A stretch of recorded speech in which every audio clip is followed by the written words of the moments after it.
Hello and welcome to episode 2 of the Ardent Run Club. I'm Tomi, I'm your host, and today we've got two very special guests. They're two young runners from the UK, coached by David Lowe's, specializing in the middle and long distance events. Ladies and gentlemen, please join me in welcoming Joe and Scott Armstrong. Lads, how are you doing? That's right, How yeah. you doing, Tom? I'm doing well, thanks. How are you guys? Yeah, we're good. Yeah, we're good. Good. Surviving. Yeah, surviving in this tough season. Season, yeah, it's not even a season, though, is it? Hopefully it will be later, but yeah, hopefully. Yeah. So David was telling me last time we spoke that you guys are doing some sort of like some weird training schedule where it's like a competition between everybody. How's that going? Yeah, it's interesting. David set up this kind of virtual handicap system. So every Saturday, obviously usually be a normal session for us.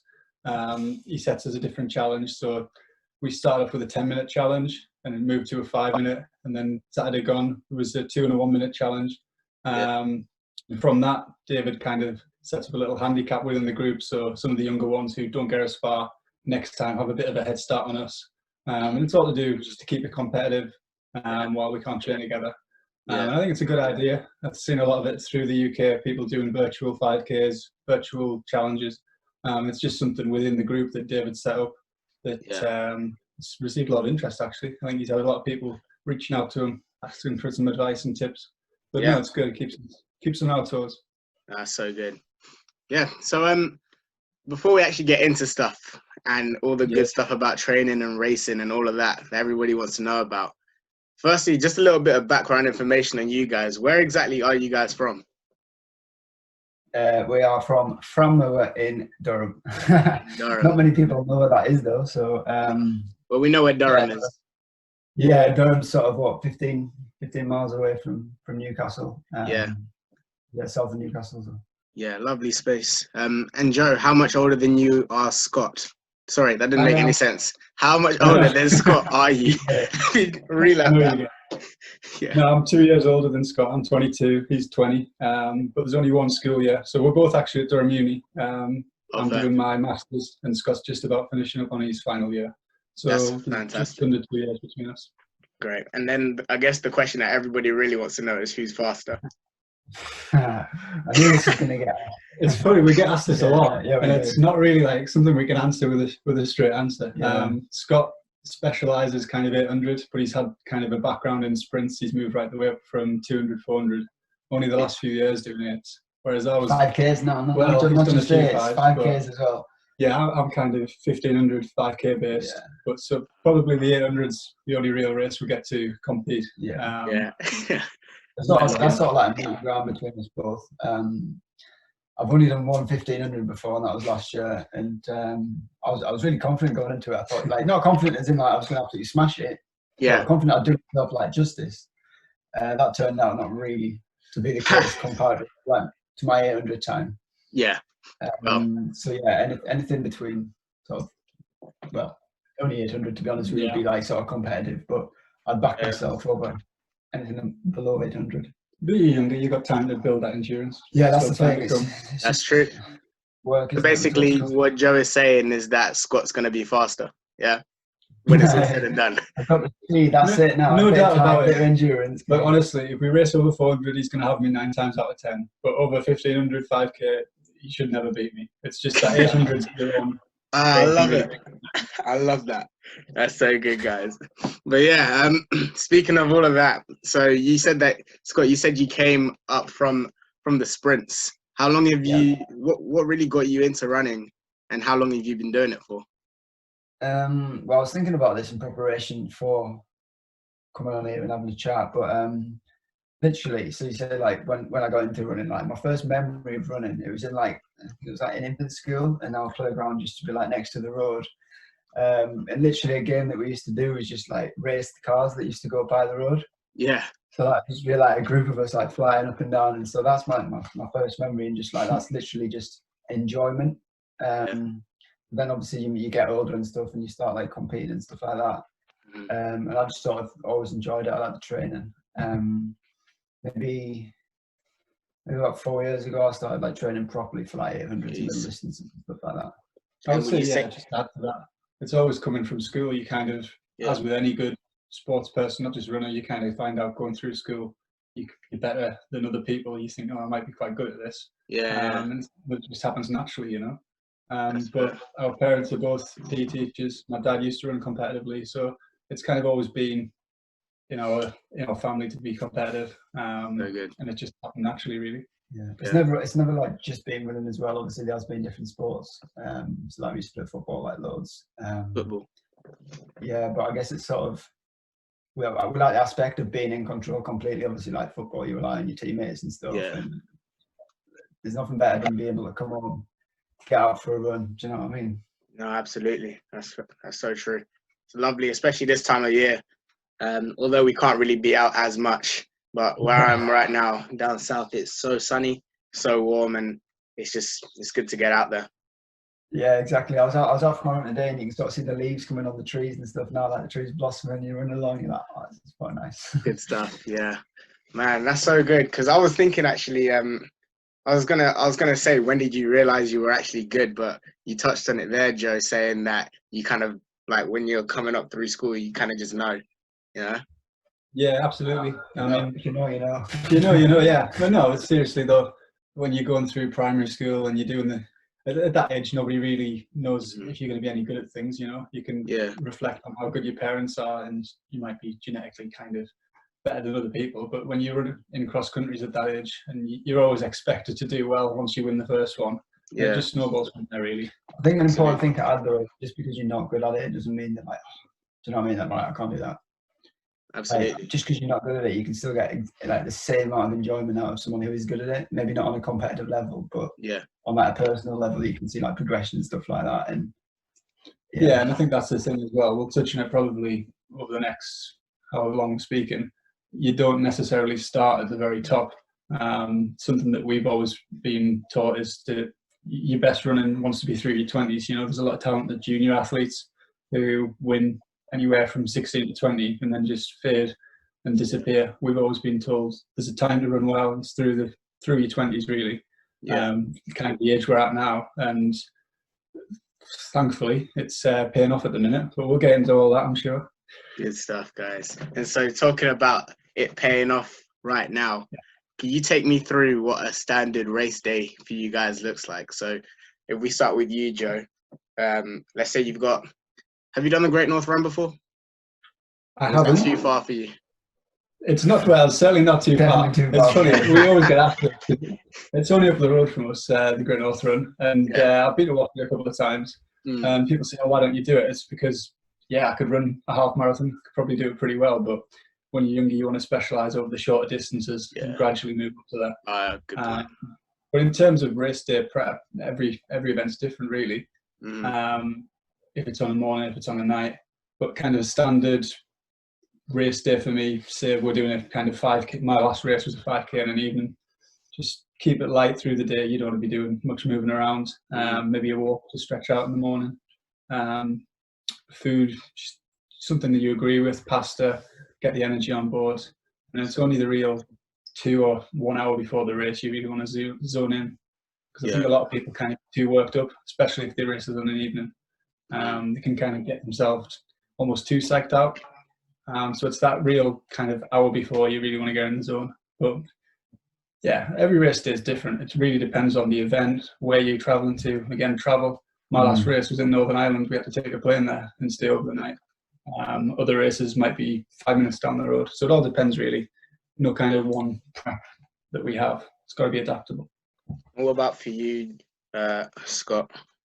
Yeah, I'm pretty much similar. There's not one sort of race day that's the same. Yeah. Because obviously you can if you go to championships, let's say you might do a heat in a semi-final or a heat in a final in the same day, or you might have like a BMC where you're just peaking for like one moment in the day. But food is an important thing, because as well people get like nervous and stuff, so they might not want to eat, but you need to fuel yourself.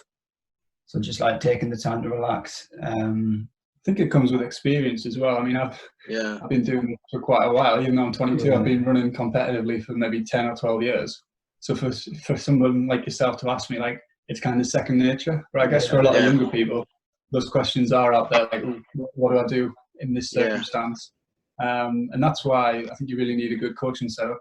Somebody who's been there and done it. Obviously, we've got that.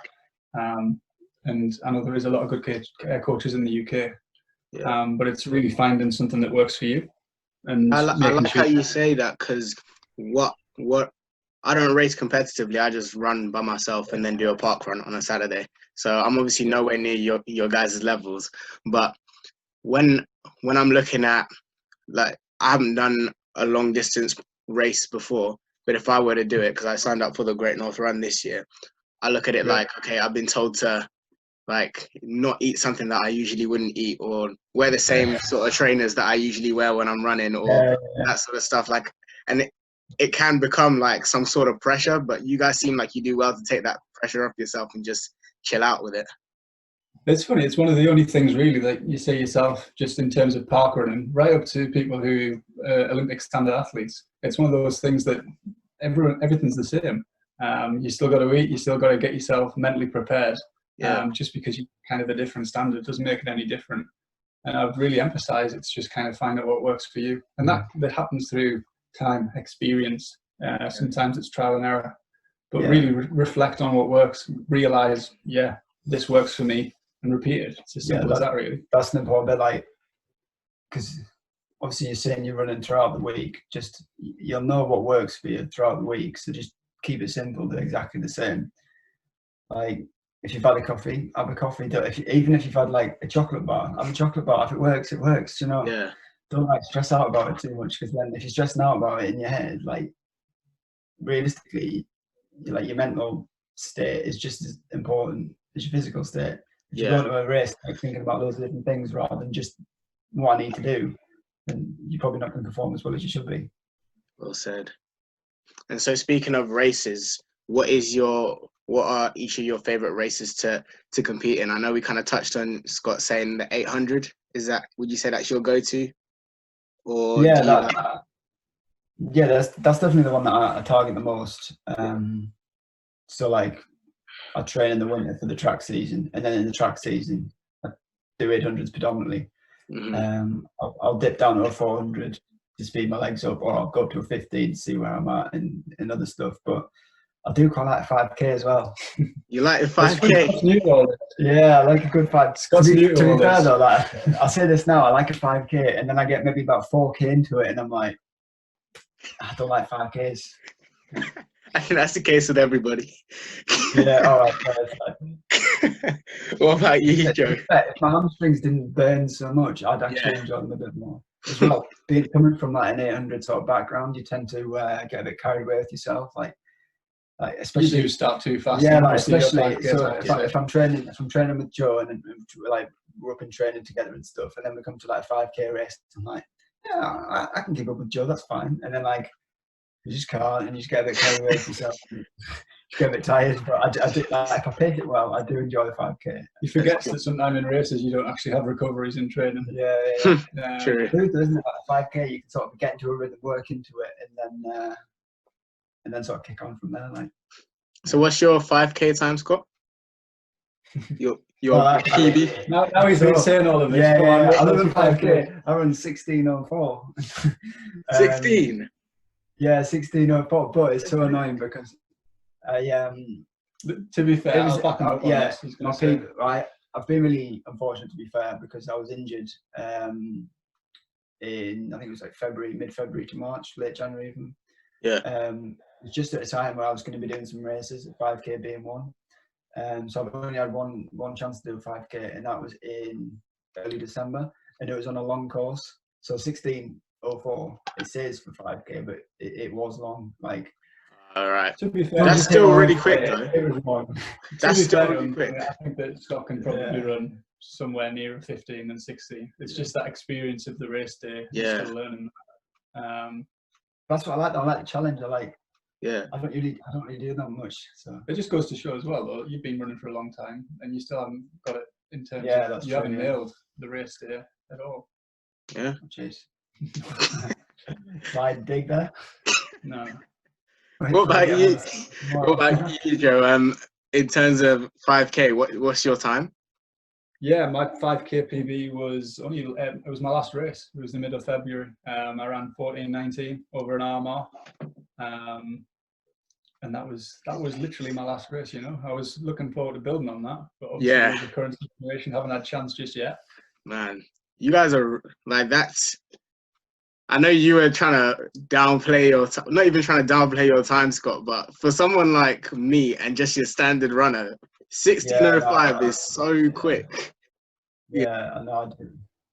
And I think at times we, like someone like yourself, because you're so used to running so quickly, it just seems like, I just ran 16:05, like it's not that special. But when you look at it in the grand scheme of things, and I know you're not comparing yourself to the likes of me, who only runs a 20-minute, 48-second 5K, like when you look at it in the grand scheme of things, it's like, wow, this is some serious athlete here. This guy is definitely about to do something sick.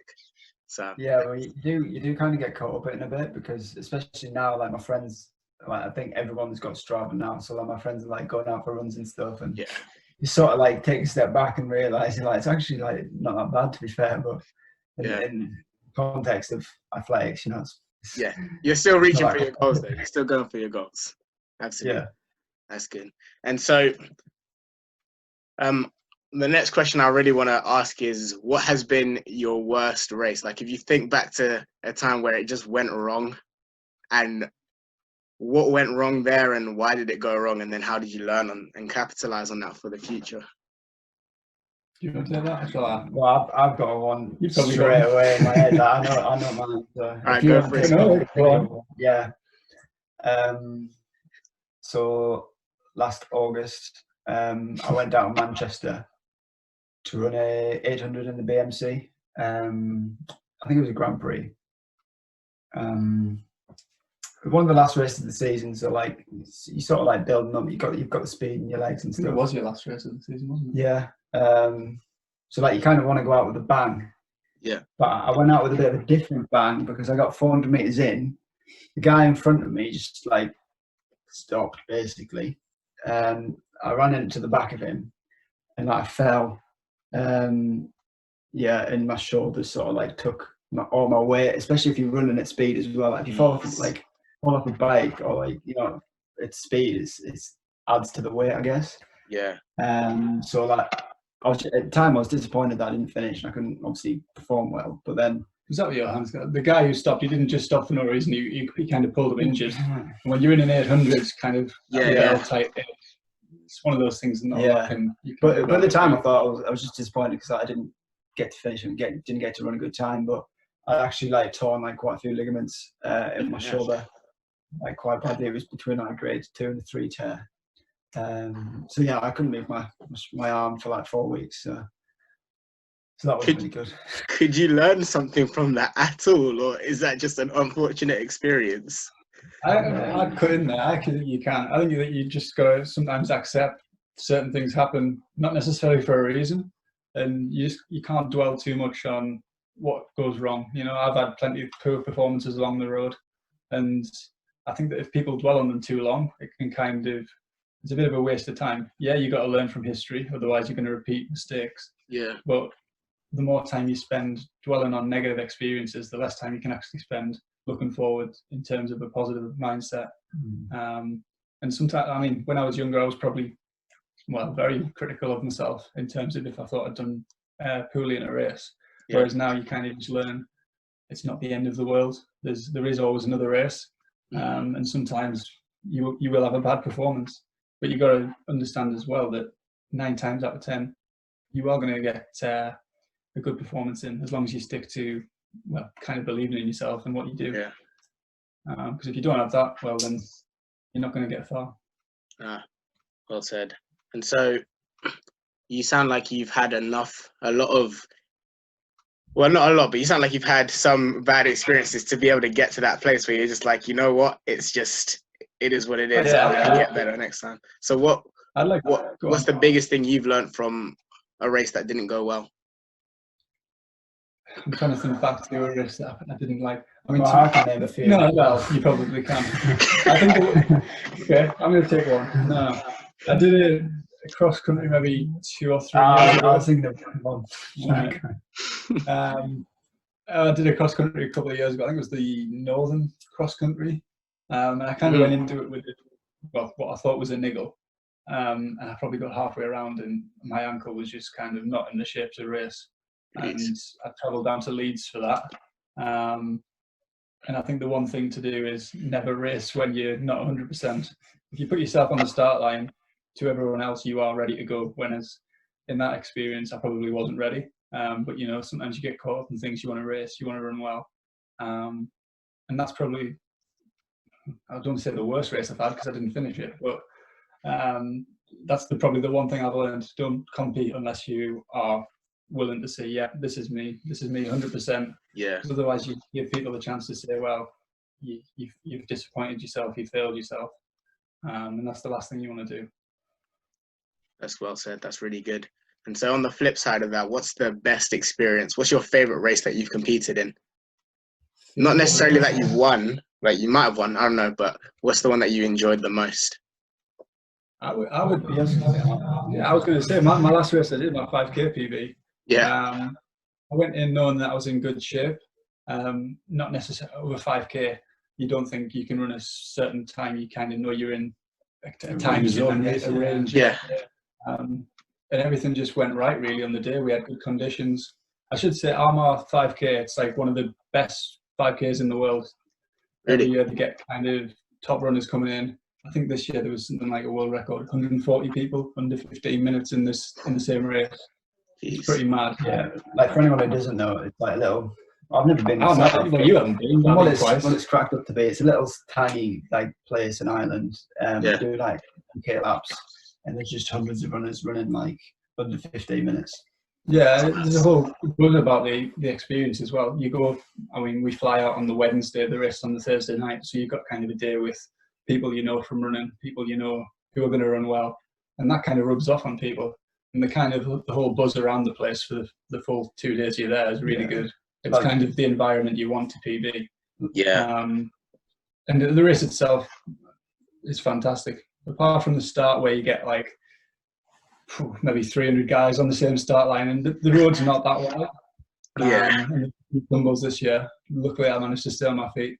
But yeah, Armagh 5K definitely one of the top races I've competed in. That's good. What about you, Scott? I was just thinking, like, I'm gonna actually go for a 5K as well. Really? 5K, I am gonna be a 5K runner by the end of this podcast, right? David will be listening later on. I want to do some 5K work, David. So it was actually probably about a year ago now. At the end of the winter, we sort of planned for a 5K in. Is it Barrowford? Yeah, Barrowford Podium. Yeah, Podium 5K. It's another quite a good one. It's a fast, flat course. So I thought I'd go there, run a PB, set myself up well for the season. But we were driving down and the weather just started like getting worse and worse, and it started like raining like really heavily. And it was freezing as well. So we were still on the start line, and it was literally, you couldn't have been any wetter if you got in the shower. The conditions were like horrendous. There was wind everywhere. But I actually just really enjoyed it because it's like the feeling of like you're in a pack and like you're competing against everyone else, and the conditions are like awful, and you sort of like dig deep. Just the challenge as well. For me, it was a 5K, so it's not like my usual sort of distance. So I was going in and I was like, right, this is different. I actually really like this. That's so good. So many people have the opposite mentality to that. Like, you relish in that moment, but a lot of us would be like, man, it's raining, I don't want to do this. Yeah, that's what I enjoyed about it as well, because like there's quite like few like better runners, you know, like who can run maybe like 14 minutes or something. Like they weren't fancying it, and like I was like, really fancy this. I'm up for it. Yeah. So you had that mental edge as well. If you don't love what you do, then why are you doing it? You know. And that goes with anything, not just running. You've got to really enjoy what you do. I remember we had obviously the numbers on, and the number was like stuck to like your chest. There's like all the water, and It was so cold that like your quads were like frozen. It was like. But you love so that. Yeah, that's so good. I love what you said there, Joe. Just at the end, that if you don't love what you're doing, what are you even doing? It's so true. Yeah, absolutely. Absolutely. And I think it holds true, especially with something like running, where you guys have to train so hard and cover so many miles in a week to get to a good level. And so, can you speak on that? Like, what's your pretty much a standard week for you guys in training? Yeah, it's quite similar to the box. This year, it's probably been as similar. Like we've done the same kind of thing. I mean, this year I've probably touched, I think, about high 60s. I think on average about 60 mile a week. But if often we get asked this, like, how far do you go for a run, or just by people our friends who don't necessarily run. And it's really hard to explain that sometimes you're just running slowly between sessions, and they try and say, well, why'd you do that? And you've got to explain that sometimes your body's got to recover between sessions.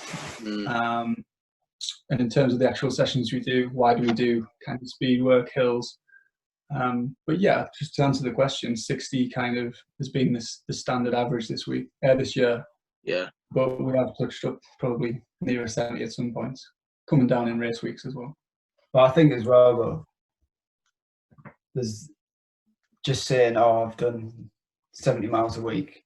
Like, anyone can go out and do easy runs and make up 70 miles in a week. Yeah. It's what you do with them 70 miles or even 40 miles. It depends what you do. It depends if you come from a faster background, if you come from a longer background, or you need to work on your weaknesses and stuff like that. Merely just saying, oh, I do 50 miles a week, like it's not really, you can't really read much into it. Yeah, I think to add to that, it's quality over quantity, you know. I think that's something that David as a coach is massive on. Anybody can go out and run long, slow miles, but what's the point in that? Where's the quality in that? I think possibly there is a time and place for it, like recovery as well. You can't smash yourself every session. Yeah, but that comes through the phases through the winter, you know. Anytime September to December, massive kind of endurance base, then you start adding on the speed stuff, and it's all a big cycle through the year. But yeah, to answer the question, about 60-65 mile a week for those who want to know. And does that change? I'm guessing that changes in the summer, probably to a bit less. Yeah, a little less. I mean, we'll see what this summer brings. See if we can get any races. Fingers crossed we can, you know. Because I know I've spoke to a lot of people about their plans in terms of what they're going to do going forward. Some people have kind of already said, we're not going to plan for any track season. We're just going to go straight back into winter training, make sure we're strong for next year. Yeah, that's one of the things. That's fair enough if people want to do that, you know. But I think that in terms of the cycle I just talked about, going through the year, we naturally would be getting quicker to this point, and I think it helps going through that process, whether we're racing or not, to kind of get the body into that rhythm and get used to that, because we're going to do that next year, the year after that. That's one of the most important things, like with the challenges that we're doing, because it gets you, like, you've been planning for so long to sort of peak or at least change training, run faster, and then all of a sudden, if like for obviously this reason that you can't do that, and then you just keep on doing, you just continue doing the same thing, and you don't really move forward or anything. So yeah, the work David's been putting in to do the challenge and stuff is actually really beneficial, because it gives you that next step as well. Yeah, it is the competitiveness, because no matter what you say, Scott, I've seen you checking the leaderboard. Sure, you are. No, I am. You won't admit I'm not the top. You're just making sure that everyone's it's good as well. Like that competitive, like that feeling, because you do sessions like every Saturday or every Wednesday or whatever, and it sort of becomes routine. But then as soon as David says, "All right, you've got a challenge, you've got 2 minutes to run flat out," and then like I'll be sitting on Friday night and I'll be like, how you feeling for tomorrow, Joe? Are you feeling up for it? And then I'll wake up on Saturday morning and I'll be like, Joe, I'm fancying it today, mind. You're gonna have to run. You're gonna have to get there. But yeah, we didn't. We should have done it together. This 2 minute challenge that we did the other day, and we did.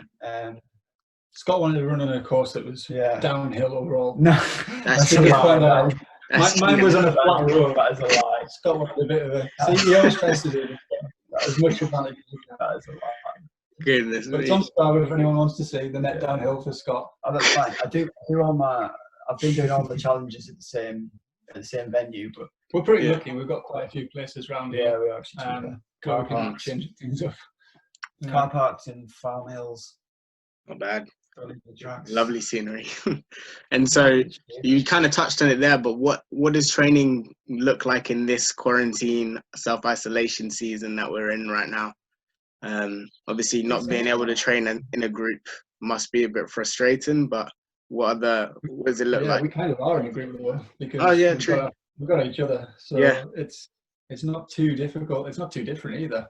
We still do the sessions at the same time on the same days, and I think it's important to keep that routine there as well. Most of our sessions are together, so we've got that bit of an advantage over other people. But I think everyone's kind of in the same boat in some sense, that you're not doing what you would be at this time of year. It's just how close can you get to what you would be doing. Yeah, well said. And I guess the final question I want to ask in terms of what your training looks like is, if you look back on all of your sessions with David, with other coaches, even from the time that you began running, what is the toughest session you've done, if you can remember? One that just had you dead at the end of it. Do you want to take it? One does spring to mind, but yeah, I'm just going to go for this one actually. Do you? No, go on. You've got an answer. I've got plenty of answers. I've had many good sessions, you know. Whereas, as well though, it's like the majority of sessions are tough. Yeah. But I think what's the one that's really put you? Yeah, what's the one you a while to recover from? Like, there's an element of enjoyment in a hard session. So even like every session, if you push yourself, come on, Scott, it's going to hurt. What's put you on? But you are going to enjoy it. But well, no, I just didn't like doing it, to be honest. I'm going to say, so there's a hill in Durham where we live, and I think it was taking about 2 minutes 50. Lower Burnell Woods. All right, yeah. It was taking about 2 minutes 50, and it's sort of a really, really steep hill, and then it sort of leveled off again, like flat. So you start like ease into it a bit, and then it's steep again. So you must have been going uphill for about 2.5 minutes. But as well, one of the things that made it so bad, it was the ground. It must have been raining for about a month before the session, and I think every man and his dog had been walking on this path. It was like you couldn't have got any like. I think a tractor would have made less mess on this like grass. It was about this thick of mud. Yeah. And we did 12 reps of that. Flipping heck. And as well, we were sort of snaking up the hills, so we were making it longer. So when we just ran straight back down, we weren't getting anywhere near. Like, obviously, if you just jogged the same route, you'd get about 5 minutes rest, but we were only getting about a minute. So it was for me one of my weaknesses, I guess, is sort of like hills over a long period of time with short rest on that sort of surface. That was pretty annoying. Do you train hills that much though? Because obviously you focus on 800, Scott. So would you? Yeah. Is hills really important for you? Yeah, I mean, you can ask David how important it is. I just turn up. Just do what he says. We do actually do quite a few fair point. I think hills are important at any time of the year, but it's kind of if you just say hills, what do you mean by hills? Do you mean 20 seconds or 2.5 minutes? Like you're doing there? And one of the things David does well is kind of reduce the distance of the hill, but increase the speed as we get near the track season. So like last week we did a session where I think the hill was only about 100 meters. We're only going up 15, 17 seconds. Whereas in the winter we could be going up kind of 2 minutes. 2.5 minutes, yeah, exactly. And it feels like a mountain. Yeah. But hills are important, yeah, of course. Yeah. But to go back to your question, what's the hardest session? I wouldn't say it was a hill session. For me, it's some of the lactic sessions that kind of really get you on your knees. I've trained with a lot of guys. Being with Durham Uni, there's been a lot of guys come through the uni over the years who we've had the pleasure of training with. and the amount of guys that's done kind of David's lactic sessions on the track. We have a little thing called sting in the tail. So we'll do a normal session. David will explain the session, and we'll think we're finished, and then he'll say, right guys, you've got a one-off flat out rep, and it can be anywhere between 300 to kind of 600 at some points. And it's those that really get to people. It really works as well. It means it kind of mimics how you feel at the end of a race. Yeah. Kind of, you can pick it up when you think you're done, but it's them that really put you in a bit of a hole for the rest of the week, really. Jeez. But it's all good stuff. Yeah. Now, David sounds like an amazing coach, and you guys are blessed to have him. Plenty of experience, personal experience as well, which is, I think a lot of people. It's something that's valued, that like he's been there and sort of done it. For me, you want that in a coach. A lot of people can. I'm not, no disrespect to these people, but a lot of people can sign up, get coaching badges, not having ran. But for me, I value so much the experience of people who've been there and done what you want to do. Absolutely. They kind of know there's no kind of coaching badge you can get for that. It's kind of, you got to put your times and your medals on the table in that sense. That's not to say there's bad coaches out there who've been through the kind of system, but for me personally, I would always choose somebody who's been there, done it, and knows the path. So good. And I think in the midst of all of this, like you guys, I know that Scott, you said at the start that you started running kind of out of enjoyment, but if you're looking at it from a bigger point of view, like, do you have running goals overall? Like, are you trying to make any sort of team? And then also, what sort of goals? I know that the season's kind of not officially cancelled this year, but we don't know what's happening. Did you have any goals for this season before we all went into lockdown? I guess for me, especially over the last few years and stuff, sort of just getting used to like the distance and stuff like that. It's just PBs and running as fast as I can. Mm-hmm. So again, this summer I was just wanting to improve my PB. But I think that's the thing for you, Scott. You've got so much scope to improve. Yeah, you look at goals though and stuff, like everyone sort of like to get like international bests and compete nationally and stuff like that. So yeah. And what about for yourself, Joe? Yeah, I mean, this season, it's been actually a couple of seasons since I've had a track season. I've been unlucky with injuries over the last couple of years.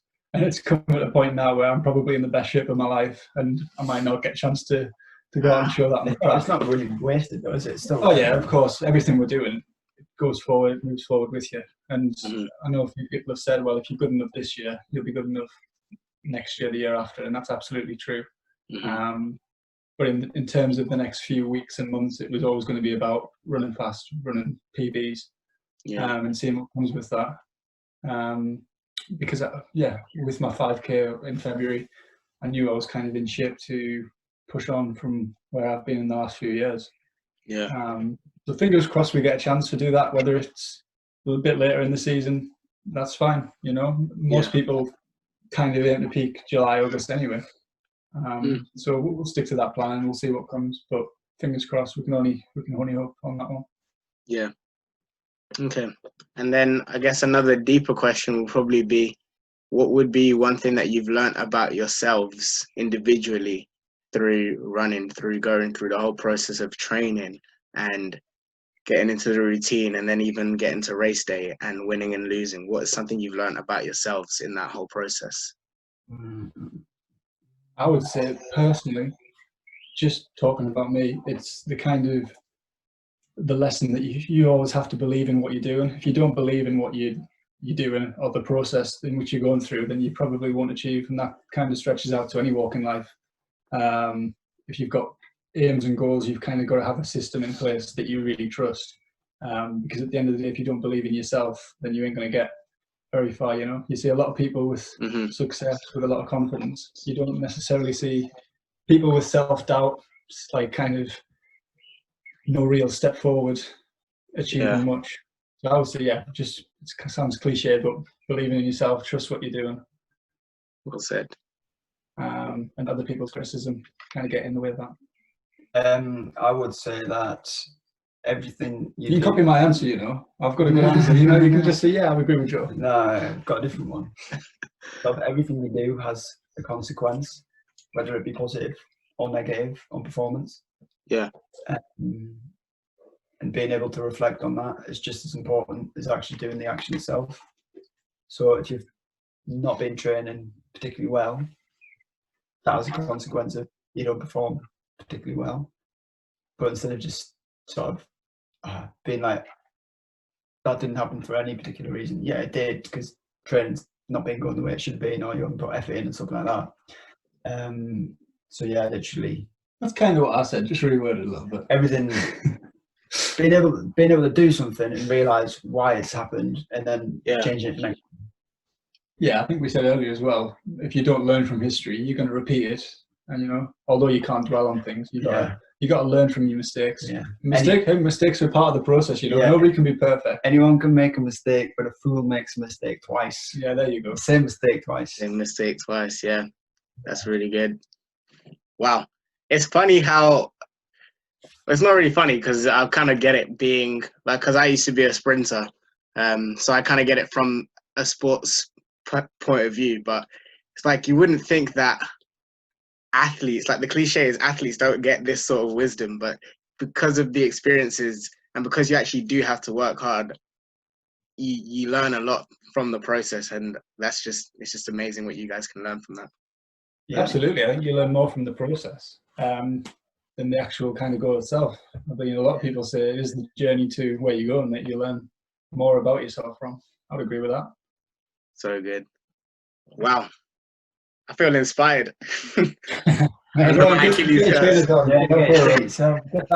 polo. Get a nice Ardent t-shirt on and get yourself out. We'll get that sorted. But before we end, I want to do this quick fire round. Just got some questions that I want you guys to answer real quick. We'll go Joe and Scott each question. Just want to go real quick, see what your answers are, just to get to know you a bit more towards the end. So the first question is, what is a race you've always wanted to race? I would say probably, Great North Run, we talked about before. It's a local race, and I definitely will do it at some point. Once we move up to kind of the big distances, that might be in maybe 5, 6, 7 years time, whenever it is. I'm looking forward to that. Yeah, sort of quite a realistic one. Almar 5K. We're going to get the PB down next time on here. Although actually, we might have a chat before next year, but yeah, Almar 5K, the PB is coming down. February next year. Yeah, keep your eyes on that. Definitely. All right. Where is a place you've always wanted to run? Where? I think I've got a good one. I think that Kenya. Oof. I would say that I went altitude training to Fontremo maybe 2 or 3 years ago now, and the kind of whole process of being in a kind of training camp. I went out there with a good guy I know, Cameron Boyack, also a cracking runner, a few GB vests. We stayed out there for a good 3 or 4 weeks, and the kind of experience of being there at altitude. And you kind of look at other places. Kenya's one, Boulder, Colorado in the States, Flagstaff. Yeah. There's a lot of places like that I probably have on the bucket list, I guess, in terms of places to go. What about you, Scott? Yeah, you've stumped me with that one, to be fair. Because I guess anywhere, Joe's just mentioned loads of hot places. He doesn't realise that he doesn't, he lives in Durham. He's going to get there and he's going to be like a bit too hot to run. I don't know. Where would I like to run? Yeah. What about race? Any big race? Going from me again, I would say kind of the big marathons. If I ever move up to the marathon distance, marathon majors, Berlin, Tokyo, there's loads of places that have races that you really want to compete in. I'm not saying you do any marathons anytime soon. Yeah, no, I actually have got one now. Go on, what you I've been before, but I haven't run. We'll have a nice run around Central Park. Lovely. In New York. Yeah. It's nice. Taking the nice skyscrapers. Yeah. All right. Well, next question. What we got? Next question. Cross country, road or track? Oh, easy. Well, not cross country, I was going to say. Road or track? Yeah, either or for me. Track. Anything with a nice, hard, flat surface, I'm good with that. Good. Who is your biggest rival? Biggest rival? It's that guy there in the top right wearing that black t-shirt there. That's me. Jeez. Yeah, you're joking around. You got a point as well, though. I mean, no, like literally, there's nobody really. Yeah, anyone can compete against themselves. Like you park runner like yourself. Yeah. You are the best person to compete against because you are in control of how well you do. Yeah. I think as well, the guys you're training with, you race, but you compete more with the guys you're training with, way more than you do the people you race against. You know, I could go through a list of runners I've run against, but at the end of the day, it's the people turning out week in, week out. Yeah, that's going to bring you on, which for me includes this guy. But we've got a lot of good athletes in the group, and being with uni as well, we always get different ones every year. New kind of recruits, so it always keeps things fresh. Yeah. So yeah, biggest rival, the guy in the mirror, and the guys you're training with. Good stuff. Now, do you guys read like running books or anything like that? Scott can't read. Scott can't read. Yes, Scott can read. I've read of Mice and Men. No. To be fair, I probably should read a lot more than I do, being fourth year at uni. Nah, that's fair. To be fair, there isn't. In terms of running book, I mean, there's not many running like books out there, is I'll there? be honest. It's not like Harry Potter, is it? Nah, fair. It's like, well, why read about it when I can just go and run? I guess. Yeah, fair. Learn out there. No, there's a lot to learn. I think on a serious note, if I'm reading, I find myself reading kind of sports autobiographies, and it doesn't have to be from athletes or runners. It can be from other sports. I think there's as much to learn from other sports and disciplines as there is from running. Absolutely. Different lessons, different processes really that you can incorporate in your own. Good stuff. You have read books though. Like he has read some running books. I can't remember what they're called though, but there was one actually. There was a good one, not necessarily kind of training related. I think it was Running with the Kenyans, maybe 4 or 5 years ago. I read that. That was a good read, I guess. If there was one, there you go. Running with the Kenyans. Running with the Kenyans. I'm gonna read that after this. Definitely. And after you've been for your run as well, mind. After I've been for my run, I'll read it whilst I'm on my run. That wouldn't be safe. That's what we need. Podcast. Sorry. Podcast. Yes, this is the one. And so my next question is, what is your favorite documentary? Documentary. Yeah. It's funny, we watched a lot, but not necessarily running documentaries. Yeah. One that kind of springs to mind would be the Sub 2 with Kipchoge that came out. Yeah. That would probably be the go-to for most people, I guess. Yeah, seriously. But in terms of, I don't think there are many good running documentaries, really. Yeah, what about you? Do you know any? What would you recommend? I like what's it called, like Keeping Up with the Inga Britons or something like that. Oh yes, of course. Actually, why have we not said that? Yeah, everyone. That's more like a series than a documentary. Yeah, true. You find the links on YouTube that have got the subtitles in English. Yes, exactly. Oh man. We get compared a bit. Yeah. We only need one more, and we could be our own kind of. There you go. Man, all right. 3 more questions. What is the favorite race that you have seen? I'm talking about from like junior level all the way up to Olympics. What's your favorite race that you've watched? Favorite race. It's funny actually. Yeah, we've been quite fortunate. We've been to quite a few in person. We've been to the last 2 World Champs to watch in London 2017 and in Doha in October just gone. Really? And that was pretty good. I mean, a lot of criticism was directed at that in terms of Doha, because apparently the first few days there wasn't many people there. We got there in the second half. When Scotty Boy was there, don't worry, the crowd was there as well. Goodness me. It was going off, mate. We were there for the last 5 nights. It was pretty special. Yeah, that is. Do you want to? No, I was just going to say we got the world record. Got to see the world record for the women's 400 meter hurdles. Flipping heck. Yeah, it's always a bonus when you see a world record. Yeah, that might have been my favorite event at that Olympics, man. I was screaming at that World Champs. Sorry, I was screaming. Jeez. And also, it's quite before touch on that, but it's quite a rogue one to be fair. Yeah. Probably the best one for me is I can't even remember what I don't know what he's going to say. It was the first heat of the 1500. It was either heats or semi-finals in Doha, and it wasn't just because a Diamond League, you know, like you win a Diamond League, obviously it's like massive and stuff, but yeah, you peak really the World Championship. So all these athletes, like, they've got that extra sort of level of Yeah. hunger. And the atmosphere was just really good, and everyone was just like fighting for a position, and it was just like great. So good. I really enjoyed that one. That 1500 was so good as well. Yeah. The 1500 final was amazing, I think, at that World Champs. I loved it. Yeah. But I think probably as well, because that was my first that was the first event that we sort of saw. So obviously, wow, this is mint. I think as well for me, I went to when the Great North Run was on. It was Kenenisa Bekele won it, Mo Farah, Haile Gebrselassie. Yeah, it was kind of the three of them. We went through to watch that and to see them guys just nipping up the road in Newcastle. That was pretty special. That's so. But yeah, we've been pretty fortunate. We've seen a lot. That's good, man. So inspirational. And so, I know you just mentioned 3 athletes there, but who are your favorite athletes? Who's your favorite athlete, I should say, of all time? Yeah, mine's. Do you want to do yours? No, go on. Alan Shearer or something. No, I was going to say mine's Sydney McLaughlin. Sydney McLaughlin. Yeah. Why is she your favourite? Why is she your favourite, Scott? She just runs really fast. To be fair, you had a few responses on the Instagram DM. No, go on. She puts questions on the story sometimes. So Scott's always there. Yeah, I'll ask a question. What you having for tea?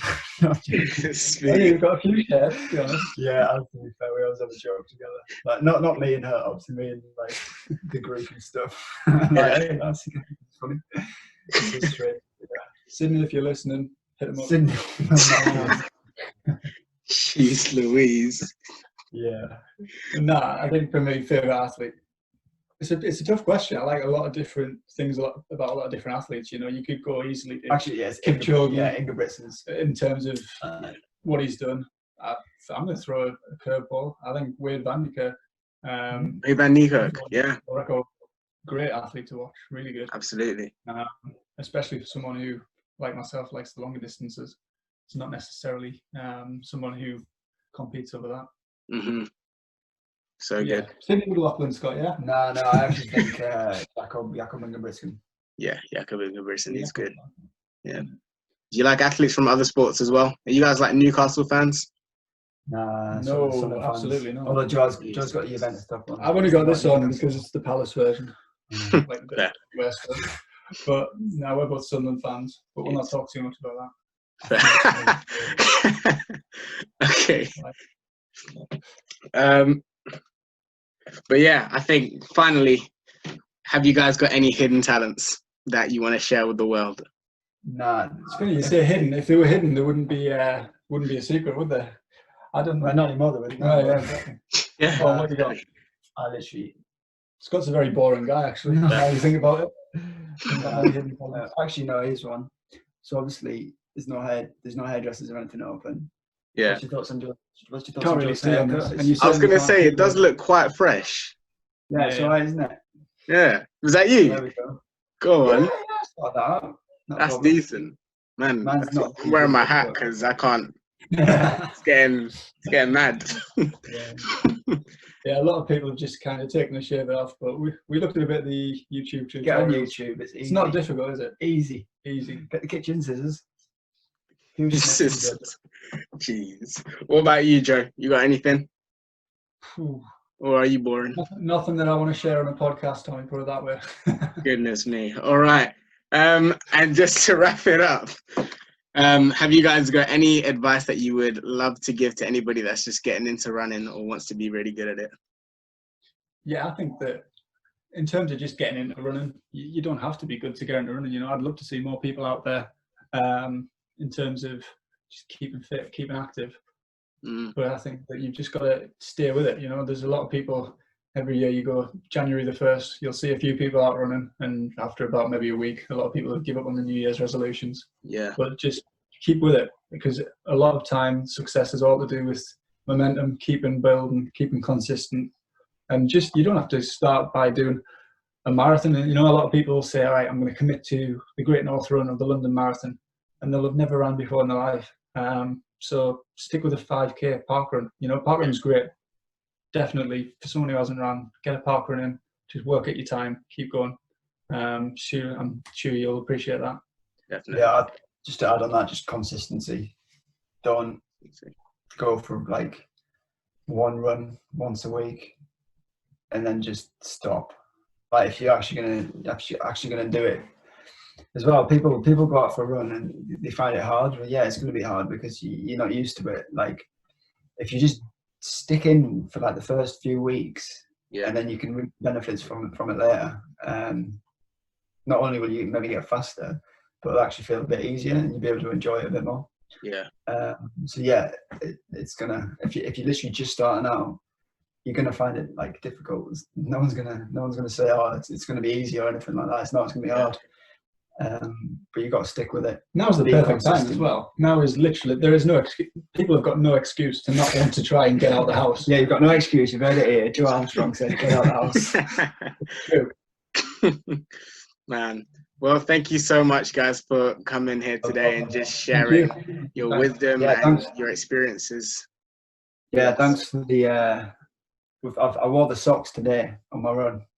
Oh yeah, I was like, I'm chatting with Tomi later, so I was like, get the socks on. Mm-hmm. So they were spot on.